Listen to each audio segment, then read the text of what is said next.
Ja, Vater im Himmel, danke dir vielmals, dass du heute Morgen da bist.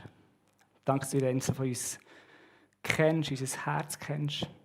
Und du bist wirklich, du bist so gut und du bist so heilig und du bist so schön. Und ja, es ist so schön, dich anzubeten. Und ich bete jetzt für die nächsten paar Momente, wo ich ein paar Gedanken teile, dass du zu jedem Einzelnen von uns redest und du siehst, wo wir entmutigt sind, du siehst, wo wir enttäuscht sind, Fragen haben und du kannst einfach da reinreden, wo wir sind. Und danke, dass kein einziger von uns zu weit weg ist von dir, sondern dass jeder Einzelne von uns kennt ist, geliebt ist, angenommen ist von dir, Herr. In deinem Namen beten wir. Amen. Amen. Ja, irgendwie der Ruf, dass mein Mikrofon immer ein bisschen schwierig tut. Aber es klingt gut. Sehr gut. Der Dave macht alles Mögliche dahinter. Und sonst gehen wir wieder auf das Hans-Mikrofon. Hey, ich möchte mit meinem Lieblingssitz starten.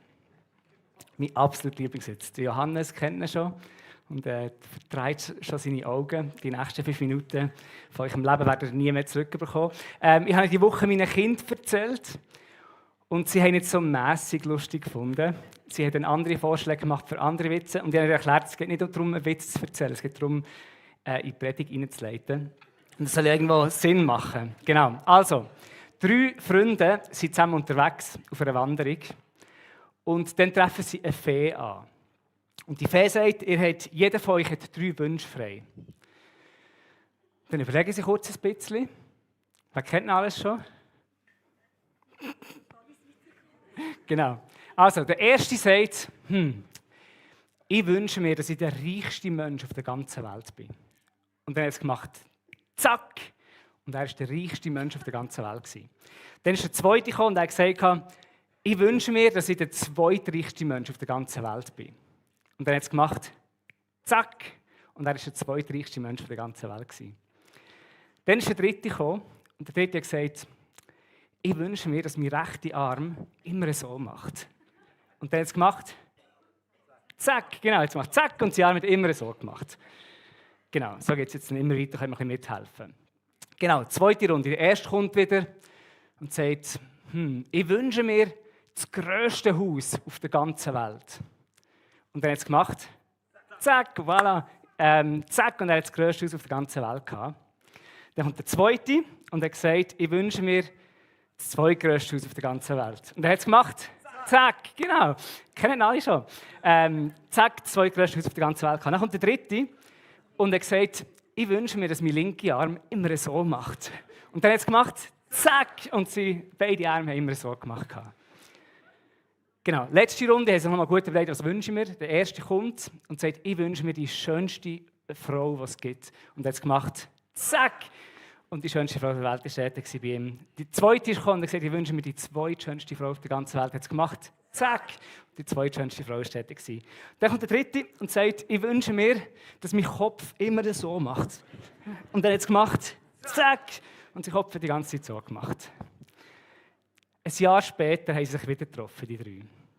Und der erste hat gesagt, boah, mir geht es so gut. Mein Leben ist so gut. Ich bin der reichste Mensch, das grösste Haus, die schönste Frau. Ich bin so happy. Der zweite ist gekommen und gesagt, boah, mir geht es so gut. Ich habe so ein gutes Leben. Zweitreichster Mensch, zweitgrösste Haus, zweitschönste Frau. Und dann kommt der dritte und sagt, ich glaube, ich habe mir ein Seich gewünscht. Ist doch ein super Witz, oder? Okay, sehr gut. Sicher nicht der beste Witz für Kinder, die dann irgendwo eine Pointe erwarten, aber die Pointe ist ja nicht eine Pointe zu haben. Genau, ich habe gedacht, ich erzähle euch mal den Witz, dass es ein lustiger Witz ist. Aber ich habe noch eine weitere Frage. Was würdest du dir wünschen, wenn du einfach einen Wunsch frei hättest? Wenn du jetzt, ja genau, ich sehe schon die erste so machen. Was würdest du dir wünschen, wenn du einen Wunsch frei hättest? Weil unsere Wünsche, was uns in den Sinn kommt, die verraten, was in unserem Herz drin ist. Und vielleicht würdest du auch als erstes denken, Geld, Haus, Ehepartner, Erfolg, Auto. Oder vielleicht hast du einen tieferen Wunsch, wo du sagen, hey, irgendwo eine gebrochene Beziehung wiederherzustellen. Gesundheit. Vielleicht einen unerfüllten Kinderwunsch. Inneren Frieden. Oder das Gefühl von der Erfüllung. Aber wie gesagt, die Wünsche, was in den Sinn kommt, wenn wir einfach einen Wunsch frei hätten, die verraten etwas über uns. Und zwar zeigen sie, was in unserem Herzen ist, zeigen sie, offenbaren sie, was wir glauben, was uns erfüllen würde. Und vielleicht zum in der Sprache von unserer Serie, sagen wir in der Serie «Blessed to be a blessing». Sie definieren so ein bisschen, wie denn das gesegnete, das gute Leben würde aussehen. Wie sieht mein Leben aus, wenn es wirklich gesegnet ist? Und früher, als wir jung waren, vor ein paar Jahren, auf den Social Media hat es einen Hashtag gehabt, Hashtag «Blessed». Und mit diesem Hashtag, da hast du drunter gesetzt bei einem Bild, das normalerweise genau von so einem erfolgreichen, gelingenden Leben gezeugt hat. Also sei das irgendwie die schönen Strandferien, türkis Wasser, weißer Sand, ein neues Outfit, irgendwie ein cooler Brunch, die perfekt gestylte Familie, wo alle sind schön angelegt und lächeln. Das ist so Hashtag «Blessed». Definition vom gesegneten Leben.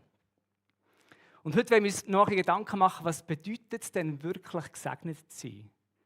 Was zeichnet ein gesegnetes Leben aus? Und unsere Serie heisst ja «Blessed to be a blessing». Also wir sind gesegnet, zum ein Segen zu sein. Und wir werden in den nächsten 2 Predigten uns noch ein bisschen mehr damit auseinandersetzen, wie sind wir denn tatsächlich auch ein Segen. Aber heute wollen wir noch mal überlegen, was bedeutet es denn, gesegnet zu sein? Was bedeutet es, Hashtag «Blessed» zu sein? Und der Joel hat letzte Woche uns so ein bisschen das Fundament gelegt für diese Serie. Und falls er den Kontext für die Predigt von heute und falls er der Serie ein bisschen mitfolgen, dann kann ich empfehlen, das nachzuhören oder nachzuschauen. Er hat so ein bisschen den Segen in der Bibel von Anfang bis fast zum Schluss, bis zu Jesus, beobachtet und rote Fäden gezeigt. Und er hat Segen definiert. Das ist ja mal, also schon nur Segen zu definieren in der Bibel ist relativ schwierig. Wir haben im Büro hier unterhalten und es gibt 1000 Dimensionen und Nuancen, was da reingehen kann, von verschiedenen Segen und wie sich es ausdrückt. Aber er hat Segen definiert, die er in der Schöpfung gesehen hat, wo Gott seine lebensstiftende und lebensfördernde Kraft weitergegeben hat. Zuerst ein Tier und dann ein Mensch. Und der Mensch hat er besonders gesegnet, dass er nicht nur sich vermehren kann, sondern auch helfen kann, zu dieser Schöpfung zu schauen und sie vorwärts zu bringen. Und er hat so 4 Punkte definiert, und ich wiederhole die nochmal schnell, ohne alles zu wiederholen, aber einfach so ein bisschen, dass es im Hintergrund mitschwingt, wenn ich heute Morgen über das gesegnete Leben rede. Er hat gesagt, das Erste, was wir sehen in der Bibel, ist, dass Segen ist ein Ursprung. Segen ist ein Ursprung, es ist eine Grundeinstellung von Gott. Gott ist ein Gott, der möchte segnen. Gott ist ein Gott, der das Gute möchte. Gott möchte ein Leben, das aufblüht. Gott möchte für uns ein Leben, das floriert. Und das Zweite, und das ist der wo unser Titel herkommt von der Serie, ist, Segen ist als Auftrag gedacht. Segen kommt immer mit einem Auftrag. Der Abraham ist im Genesis 12 gesegnet worden von Gott. Und Gott hat gesagt, ich möchte dich segnen und deinen Namen gross machen, damit alle anderen Nationen mich kennenlernen können. Zum Segen sein für alle anderen Nationen. Also Segen ist Gottes Grundeinstellung, aber es ist immer auch irgendwo geknüpft an einen Auftrag von uns, zum ein Segen sein, zum Weiterzugeben, zum Überlaufen lassen. Und dann der dritte Punkt, den der Joel gebracht hat, ist Segen als Entscheidung. Und da müsst ihr nachhören, da muss man ein bisschen ausholen, dass es nicht in eine ungesunde Richtung geht, wo wir uns einfach entscheiden und dann so können wir unser gesegnetes Leben hermanipulieren. Aber Segen hat immer damit zu tun, dass wir uns dafür entscheiden, auf Gottes Weisheit und auf seine Führung einzulassen und ihm zu vertrauen. Und der vierte Punkt, und das ist das, was ich heute eben möchte anknüpfen, ist Segen als neue Realität. Du und ich sind jetzt durch Christus Teil von dem Segensfluss. Der Fluss, der von Gott hergekommen ist, zum Abraham, zum Volk Israel, zum alle Nationen zu segnen. Wir sind jetzt Teil von dem. Das ist unsere neue Realität.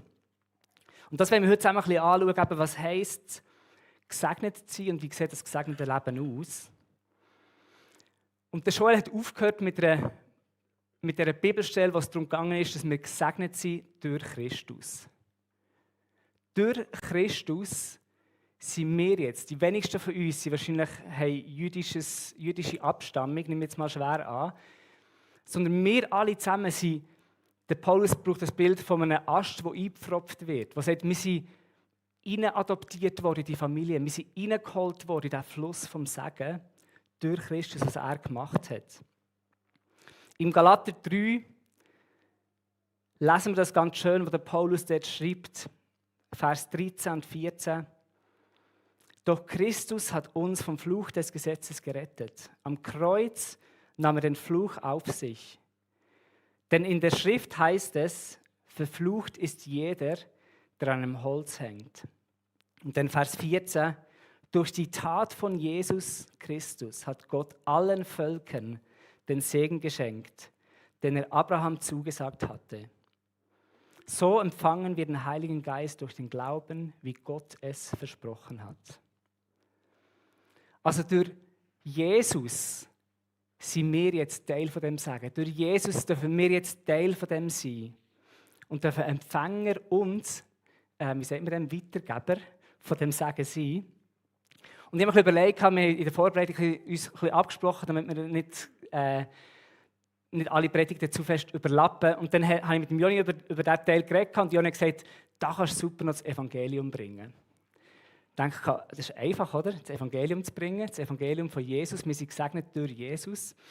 Und dann bin ich am Freitag, haben wir vom IGW und vom Theologischen Seminar Christiana eine Tagung gehabt, so einen Teamtag gehabt. Und dann ist da ein Raum voll von Doktoren und Professoren und Master in Theologie und Bibelwissenschaft, haben sich angefangen, darüber zu unterhalten, was ist denn das Evangelium? Und ich habe es im Hinterkopf zugelassen und gedacht, und ich sollte am Sonntag das schnell so als Punkt bringen. Das Evangelium ist, irgendwo durch kennen wir es, viele von uns, hoffentlich. Wir haben es gesungen, die gute Nachricht von Jesus. Wir haben es gelesen im Galater 3, die gute Nachricht von Jesus, wo durch ihn durch sind wir Teil von dem Segen. Und gleichzeitig ist es so vielschichtiger, als wir uns vielleicht manchmal bewusst sind. Und ich habe überlegt, eben, man kann immer einen Aspekt davon vielleicht ein bisschen rausheben, aber ich habe mir überlegt, es ist schon spannend, alle Evangelien in der Bibel, also das Kern vom Neuen Testament sind die 4 Evangelien, Matthäus, Markus, Lukas, Johannes, die über Jesus berichten, die die gute Nachricht erzählen. Und alle erzählen über das Leben von Jesus, über den Tod von Jesus und über die Auferstehung von Jesus. Und ich habe mir gedacht, ich möchte einfach uns noch mal daran erinnern, hey, das sind alles Aspekte vom Evangelium. Ich glaube, der Tod, der kommt uns recht intuitiv. Also der Tod von Jesus als Evangelium. Und nur weil er intuitiv ist, müssen wir aufpassen, dass wir ihn nicht einfach weglassen und ihn vergessen. Der Tod ist da, wo Jesus für dich und für mich gestorben ist am Kreuz. Dass er deine und meine Schuld auf sich genommen hat. Dass er eine Beziehung wieder versöhnt hat mit Gott, dass wir in dem Innen leben. Und da gibt es noch ganz, ganz viel mehr dazu zu sagen. Und in der Verstehung von Jesus ist so, nicht nur, dass hat er den Preis gezahlt, nicht nur hat er versöhnt, wiederhergestellt, sondern er hat überwunden. Er hat den Tod besiegt, er hat die Macht der Sünde besiegt. Und es gibt uns eine Hoffnung für unsere Zukunft, zu wissen, Jesus ist auferstanden. Das ist eine Realität. Und das Leben von Jesus, und das ist uns als GVC, glaube ich, so wichtig, dass unser Alltag so fest prägt, ist Jesus. Für ein paar Leute würde es länger, wenn Jesus einfach auf die Welt gekommen wäre, ans Kreuz gegangen wäre und wieder auferstanden wäre. Aber Jesus war als Mensch auf dieser Welt unterwegs gewesen. Und er hat gezeigt, was es zum einen, wie es aussieht, wer Gott wirklich ist. Er hat das Wesen von Gott so schön gezeigt. Er hat gezeigt, wer Gott wirklich ist. Er ist hergegangen und er hat den Segensfluss fließen, Heilung, Wiederherstellung, Annahme von Ausgestoßenen. All das hat er gezeigt, wer Gott ist. Und gleichzeitig hat er uns, hat er uns eingeladen. Also dazu mal ein paar Fische und ein paar andere wortwörtlich eingeladen zum Nachfolgen, zum von ihm lernen zu leben, zum zu zeigen, was bedeutet es denn wirklich, ein Mensch zu sein. Und genau gleich, glaube ich, sind wir, und das sind wir davon überzeugt, das ist unser Jahresthema, unterwegs sein mit Jesus. Wir sind eingeladen, und das ist Teil von dem Evangelium, dass wir dürfen lernen zu leben, wie es Gott wirklich gemacht hat. Wir dürfen Gerechtigkeit bringen, dürfen einen Unterschied machen. Und all das zusammen ist das Evangelium und noch vieles mehr.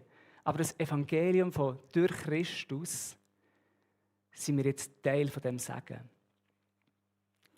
Und ich habe vorher schon, als ich das so gesagt habe, habe ich schon die erste jemanden gehört, der gesagt hat, Amen. Und das freut mich, weil mir geht es so, und ich glaube, es häufig ist Gefahr, dass man sich zu fest an das gewöhnt.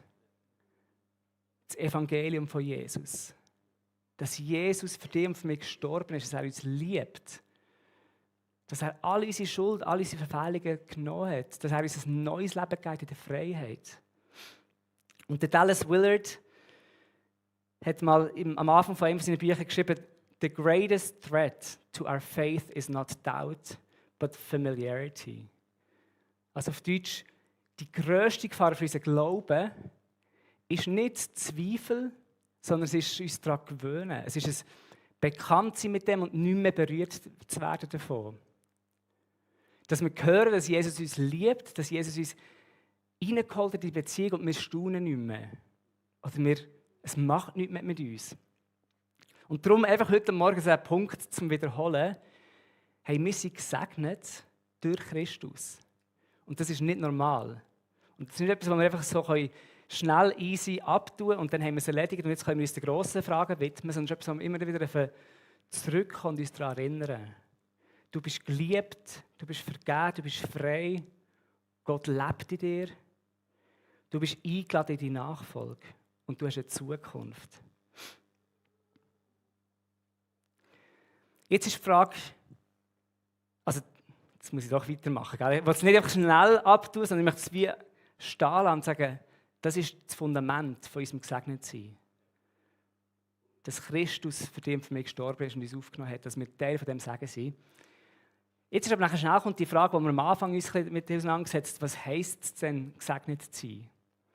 Wie sieht das gesegnetes Leben bei Jesus aus? Heisst das jetzt, weil Jesus für uns gestorben ist, weil Jesus auferstanden ist, weil Jesus als Mensch auf dieser Welt war, wird es mir immer nur gut gehen?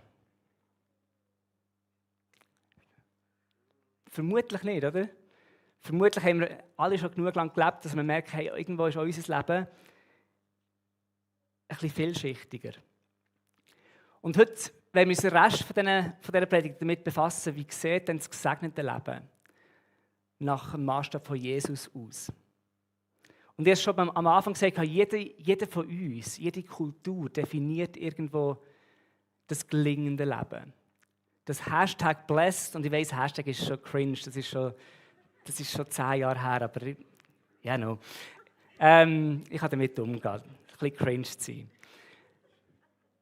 Aber Hashtag blessed, das ist so die Definition vom guten Leben. Und jede Kultur, jede Strömung probiert die Frage zu beantworten, wie sieht ein gutes Leben aus? Die griechische Philosophie, die tut es mit Tugenden, mit Selbstbeherrschung und Charakterstärke definieren, das ist das gute Leben.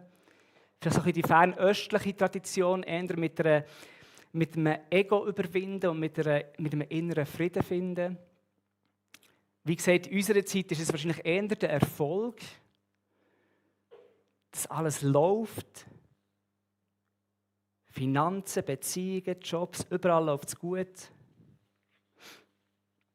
Und wenn wir ein bisschen in die Bibel schauen, dann gibt es ein Wort, wo das, wenn man Hashtag blessed würde ins Althebräische übersetzen, wäre es wahrscheinlich Aschrei.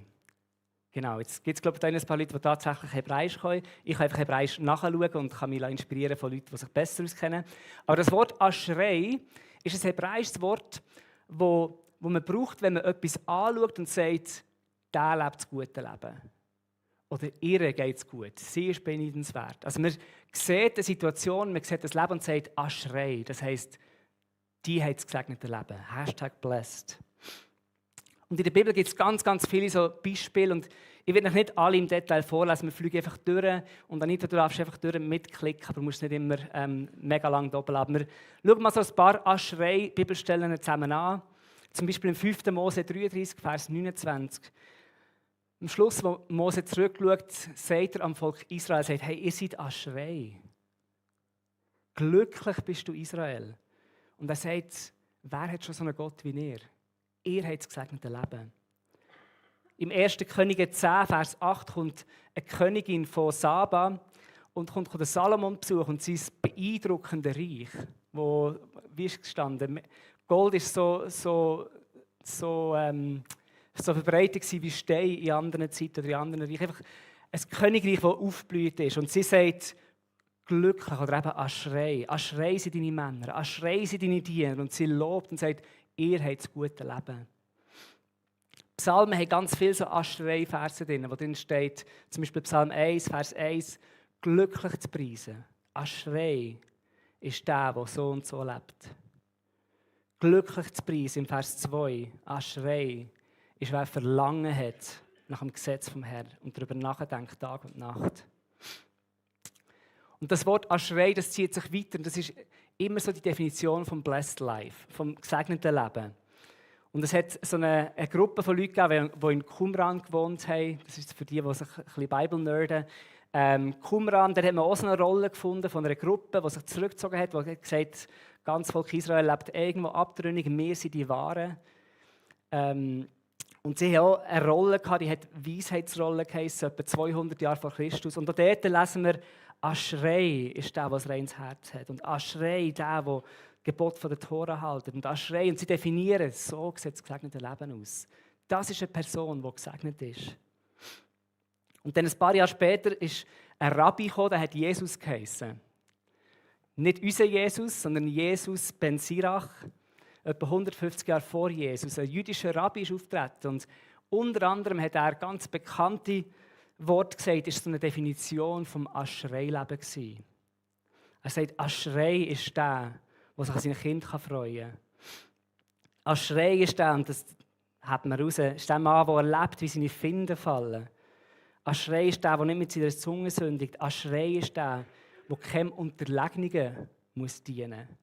Er sagt, so sieht das gute Leben aus. Jesus, Ben Sirach, nicht unser Jesus, hat gesagt, so sieht das gute Leben aus. So sieht es aus, wenn jemand gesegnet ist von Gott. Und dann kommen wir ins Neue Testament. Und im Neuen Testament, das ist nicht hebräisch aufgeschrieben, sondern griechisch. Und im Griechischen gibt es ein Wort, das 1:1 genau das Gleiche bedeutet und gleich gebraucht wird. Das ist Makarios. Makarios ist auch wieder so eine Beschreibung von, wenn man jemanden anschaut und sagt, wow, die haben das gute Leben. Denen geht es gut. Die sind gesegnet. Und wir kommen zu einer Stelle, die viele von euch kennen. Vielleicht erwartet ihr sie jetzt auch, nachdem wir alles gehört haben, glücklich zu preisen sind die und Aschrei sind die und glücklich zu preisen sind die. Dann überrascht es nicht, dass auch Jesus so eine Liste gemacht hat.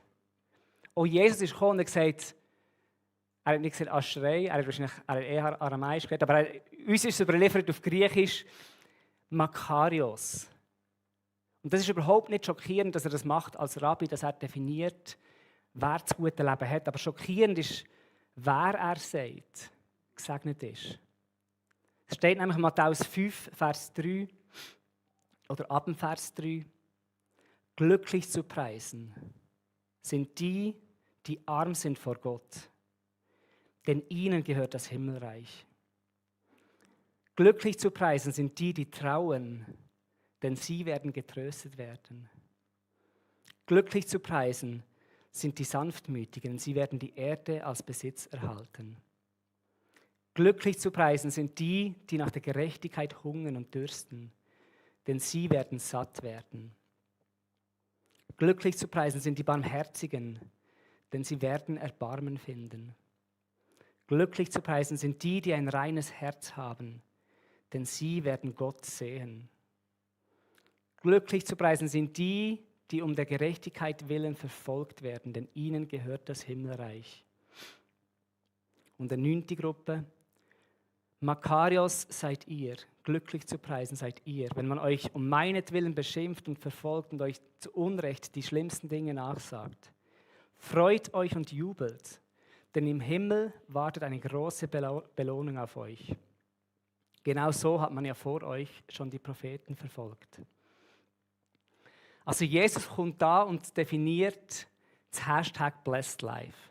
Er sagt, denen geht es gut. Da würde er jetzt das Hashtag Blessed drunter setzen. Und er beschreibt Leute, die wir niemals mit gutem Verstand würden sagen, die haben das gute Leben, oder? Sind wir einverstanden? Niemals. Das ist genau das Gegenteil, würden wir sagen. Und manchmal lesen wir das so und grundsätzlich ist es nicht so grammatikalisch gesehen, es ist nicht so, dass Jesus sagt, ich segne euch, wenn ihr so seid. Also nicht die Voraussetzung, wo Jesus sagt, ihr müsst so werden, damit ich euch segnen kann, sondern er schaut es einfach an, beobachtet und sagt, ihr seid glücklich zu nennen. Ihr habt das gute Leben. Und wenn wir den Kontext ein bisschen anschauen, von Matthäus 4 und 5 vorher, bevor er die Bergpredigt startet, dann sehen wir, was für Leute sich um Jesus versammelt haben. Und dann überrascht es uns nämlich nicht mehr so fest, dass er das sagt. Es sind Handwerker, Fischer, es sind Kranke, Ausgestossene, es hat auch andere sicher darum gehabt, aber die werden aufgelistet in Matthäus 4, wenn wir vorher lesen, welche Art von Leuten immer wieder zu Jesus gekommen sind. Und dann steht, dass sie sich versammelt haben um Jesus und er hat sie angeschaut und sie gelehrt. Und dann kommt das. Und das Schöne ist, was viele gescheitere Leute als ich sagen, wenn sie das studieren und anschauen, ist, Jesus sagt einfach nur, da wo ihr seid, in euren Umständen, in eurem Schwierigen, in euren Limitationen, ihr seid gesegnet durch mich. Ihr seid gesegnet durch meine Anwesenheit. Ihr seid gesegnet, weil das Reich Gottes ist da. Also nicht gesegnet sind wir dann, wenn alles perfekt läuft. Oder gesegnet sind wir dann, wenn wir alles im Griff haben, sondern im Unterwegssein, im Wachsen, in Herausforderungen nennt Jesus uns gesegnet, weil er bei uns ist, weil seine Gegenwart bei uns ist. Und das ist gute Nachricht. Das ist Evangelium. Jesus ist mit uns. Und ich habe mir überlegt, also, was würde Jesus sagen, wenn er heute was ist das, eine Talpredigt, wenn er heute ein Prediger wäre bei uns? Die Talpredigt vom 23. November 2025 im Ahrtal. Was würde Jesus vielleicht uns sagen? Was würde vielleicht Jesus uns zusprechen? Und ich habe es bewusst nicht aufgeschrieben, damit niemand in Versuchung kommt zu denken, dass es die Bibel ist. Das sind einfach ein paar Ideen von mir. Wie könnte die Seligpreisungen heute tönen? Und ich könnte einfach mal zulassen und vielleicht trifft es euch noch mal frisch, wenn Jesus es für dir sagen. Wenn er würde sagen, ich sage jetzt mit Hashtag blessed, darf 9-mal so ein bisschen cringen. Hashtag blessed sind die sich einsam fühlen oder denken, dass sie nicht gut genug sind. Weil Gott ist euch nach und er nennt euch wertvoll und geliebt.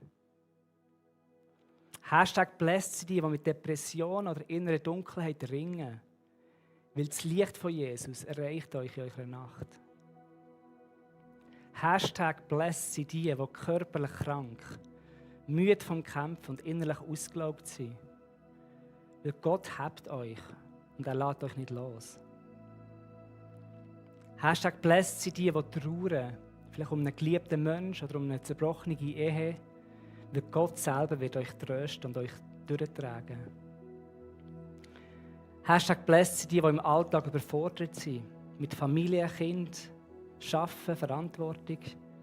Weil Gottes Kraft zeigt sich genau in eurer Schwachheit. Hashtag blessed sind die finanziell kaum durchkommen und voller Sorgen sind. Weil euer Vater im Himmel weiss, was ihr braucht. Und er wird euch versorgen. Hashtag blessed sind die, wo das Leben anscheinend gut läuft, aber wo sich fragen, ist es okay? Gibt es da noch mehr? Weil Gott ist geduldig und er führt euch liebevoll weiter in seine Teufel hinein. Hashtag blessed sind die nach Gerechtigkeit hungern und die das Unrecht von dieser Welt kaum ertragen können. Weil Gott wird eines Tages alles neu machen und er wird es richtig machen. Und Hashtag blessed seid ihr, wenn man euch wegen Jesus belächelt, ausgrenzt oder wenn ihr missverstanden werdet. Weil ihr gehört ihm und er steht zu euch. Also wir sind glücklich, wir sind gesegnet, weil Gott durch Christus mit uns ist. Und ich möchte zum Schluss einfach noch zum Abrunden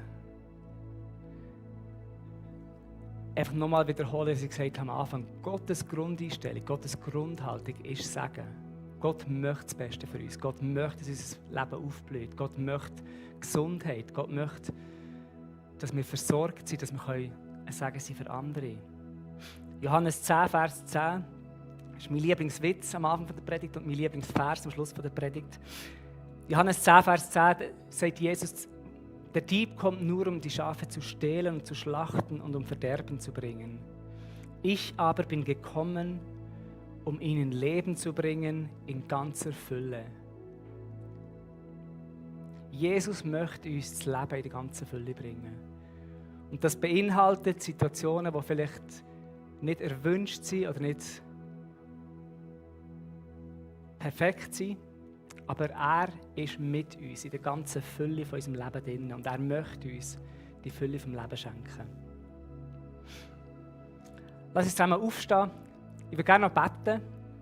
Und dann haben wir einen zweiten Teil von der Anbetung, vom Worship, wo wir einfach nochmal uns ausrichten auf den Gott und ihn gross machen, ihn anbeten und ihm alle Ehre geben. Und vielleicht kannst du ja etwas, wo dir jetzt irgendwo nochmal frisch ist bewusst worden, kannst du ihm herlegen, kannst ihm Dank sagen dafür. Du darfst deine Fragen und Zweifel bei ihm deponieren. Falls du möchtest, haben wir hinten rechts bei euch aus gesehen ein Gebetsteam, das gerne mit euch zusammen beten und für euch beten. Wenn ihr das möchtet, dürft ihr gerne auf das Team zukommen. Die sind ready und vorbereitet, um euch zu dienen mit dem Gebet. Vater im Himmel, ich danke dir vielmals, dass du Gott bist, der segnet. Du bist ein Gott, der möchte, dass unser Leben aufblühen kann, der möchte, dass wir Leben reinbringen in diese Welt, Herr. Danke, dass du dein Segen durch Christus zu jedem von uns gebracht hast, dass wir eingeladen sind, Teil von diesem Segensfluss zu sein. Und bitte hilf uns, dass wir uns nie daran gewöhnen oder es nie für selbstverständlich nehmen, sondern immer wieder berührt werden und bewegt werden, wie fest du uns liebst und was du für einen Preis gezahlt hast. Und die Realität, die wir jetzt drinnen leben, nicht selbstverständlich ist. Danke, dass du uns gesegnet nennst, dass du uns blessed nennst. Unabhängig von, wo wir gerade noch Baustellen haben, wo wir gerade noch dran sind. Sondern dass du dort reinkommst, dass du mit uns bist. Und dass das unser Segen ist, unser allergrößter Segen ist deine Gegenwart in unserem Leben. Dass dein Königreich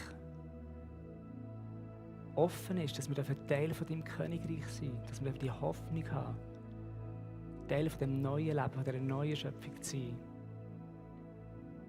Danke dir vielmals, dass du jetzt einfach in den nächsten Momenten von der Anbetung Sachen, die wir in unserem Herz behalten und aufbewahren die Woche, einfach kannst versiegeln, kannst da tief hineinsinken.